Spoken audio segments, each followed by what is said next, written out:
အားလုံးပဲမင်္ဂလာပါ Forever United က Facebook page နဲ့ YouTube channel ကနေပြန်လည်ကြိုဆိုလို့ရပါတယ်မနက်ဖြန်ညမှာတော့မြန်မာစံတော်ချိန်ည9:00နာရီခွဲမှာတော့ Manchester United အသင်းနဲ့ Wolverhampton အသင်းတို့ရဲ့ Premier League ပွဲစဉ်ရှိပါတယ်အဲ့ဒီပွဲကိုကျွန်တော်အနေနဲ့ပွဲကြိုသုံးသက်ချက်ဆန်းဆန်းလေးပြောပြပေးသွားမှာဖြစ်ပါတယ်ဒါကကျွန်တော်တဝူးတစ်ယောက်တည်းထင်မြင်ယူဆချက်ကိုတင်ပေးသွားမှာဖြစ်ပါတယ်အဲ့ဒီပွဲမှာ United အသင်းကဒီအဓိကကစားသမားတွေဖြစ်တဲ့ဒီ Casemiro Harry Maguire တို့ကိုအနားပေးသွားဖို့ရှိပြီးတော့ကျွန်တော်ဒီအရန်ကစားသမားတွေဖြစ်တဲ့ Baranda Lindelofနောက်ပြီးတော့ Eriksen တို့လိုကျွန်တော်တို့ကစားသမားတွေကိုထိုးသွင်းသွားဖို့ရှိတယ်။မေဆန်မောင်လည်းအဲ့ဒီပွဲမှာကျွန်တော်အနေနဲ့ပွဲထွက်ကစားသမားအနေနဲ့ပါဝင်လာဖို့ရှိတယ်လို့ကျွန်တော်အနေနဲ့မြင်တယ်။ဘာဖြစ်လို့ဆိုတော့မေဆန်မောင်ကပွဲစဉ်တော်တော်များကိုသူအနေနဲ့အရန်ကစားသမားအနေနဲ့ပါဝင်ကစားနေရဖြစ်ပြီးတော့သူ့အနေနဲ့လည်းပါဝင်ကစားရတဲ့မိနစ်တိုင်းကိုအကောင်းဆုံးကစားပေးထားတဲ့နေရာကိုတွေ့ရတယ်။ဒါကြောင့်ဒီနေ့ပွဲမှာ Amorim အနေနဲ့ဒီမေဆန်မောင်လိုကစားသမားကိုပွဲထွက်ကစားသမားအနေနဲ့သုံးလာဖို့ရှိတယ်လို့ကျွန်တော်အနေနဲ့ထင်တယ်။နောက်ပြီးတော့တိုက်စစ်မှာတော့ကျွန်တော်အနေနဲ့ဒီ white line ကိုပဲအသုံးပြုလာမယ်ထင်တယ်။ဘာဖြစ်လို့ဆိုတော့ဇက်ဇီကဒဏ်ရာပြဿနာကြောင့်ရာသီကုန်လေးနားမှာဖြစ်တာကြောင့်ဒီပွဲမှာ white line ကတော့ကျင်းတီပေါက်ပါမှာဖြစ်ပါတယ်ဒီ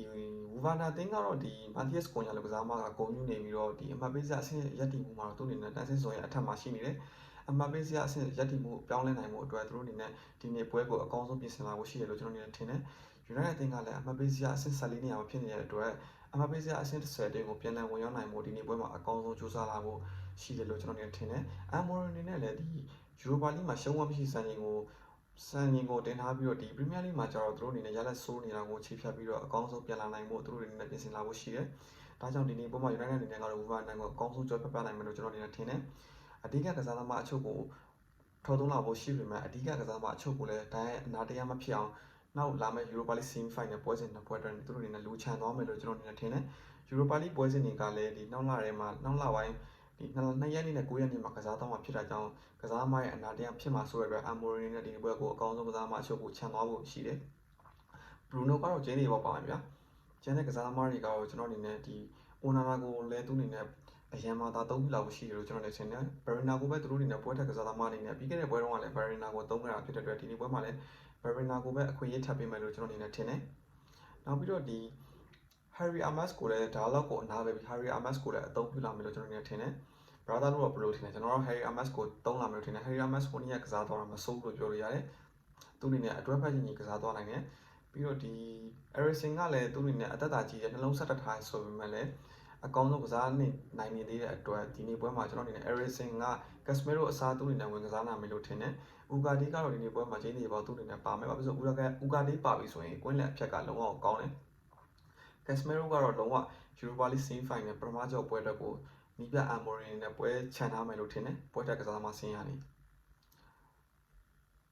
အမှတ်ပေးစရာအဆင့်ရပ်တည်မှုအဆင့်10တွင်ကိုပြန်လည်ဝင်ရောက်နိုင်မှုဒီပွဲက Amorim အတွက်ကော United အသင်းကိုလုံးဝအရေးကြီးတယ်။ဒီပွဲမှာရှုံးကျွန်တော်အနေနဲ့အမှတ်ပေးစရာအဆင့်ရပ်တည်မှုနောက်ထပ်ကြဝယ်ရှိတော့တယ်။တန်းစင်းစုံနဲ့လည်းအရင်မကွာတော့ဘူး။အဲ့ဒီအတွက်ဒီနေ့ပွဲမှာကျွန်တော်အနေနဲ့တန်းစင်းစုံကိုလောအောင်ရောတန်းစင်းစုံနဲ့ခက်ပေါ်လေးနေပြီးတော့အမှတ်ပေးစရာအဆင့်10တွင်ကိုပြန်လည်ဝင်ရောက်နိုင်ဖို့ focus ထားလာဖို့ရှိတယ်လို့မြင်တယ်။ရလပိုင်းရအောင်ကျွန်တော်အနေနဲ့3ဂိုး1ဂိုးလောက်နဲ့သွားမယ်လို့ထင်တယ်။ဘာဖြစ်လို့လဲဆိုတော့ United အသင်းကစစ်တဲ့ပိုင်းဆိုင်ရာရောဒီခြေစွမ်းပိုင်းဆိုင်ရာရောဒီအမြင့်တက်ဆုံးအနေထားကိုရောက်နေလို့ထင်တယ်။ဒီ Wolverhampton အသင်းကလည်း foul အရမ်းမဆိုး foul ကောင်းတဲ့အသင်းဆိုပေမဲ့ United အသင်းရဲ့အိမ်ဝင်းဖြစ်တာကြောင့်ကျွန်တော်အနေနဲ့ဒီနေ့ပွဲမှာ United အသင်းကပဲ3ဂိုး1ဂိုးလောက်ဆိုလို့ရလနဲ့အနိုင်ရပါမယ်လို့ကျွန်တော်အနေနဲ့ထင်တယ်။ပရိသတ်တွေရဲ့ထင်မြင်စချက်ကိုလည်းကျွန်တော်ရဲ့ comment လေးမှာဝင်ရောက်ရေးသားခဲ့ပါဦး။ကျွန်တော် YouTube channel ကို subscribe လုပ်ပါသေးတယ် subscribe လုပ်ခဲ့ကြပါဦးလို့ပြောရင်းနဲ့ဒီဗီဒီယိုလေးကိုအဆုံးသတ်လိုက်ရပါတယ်အားလုံးကိုကျေးဇူးတင်ပါတယ်။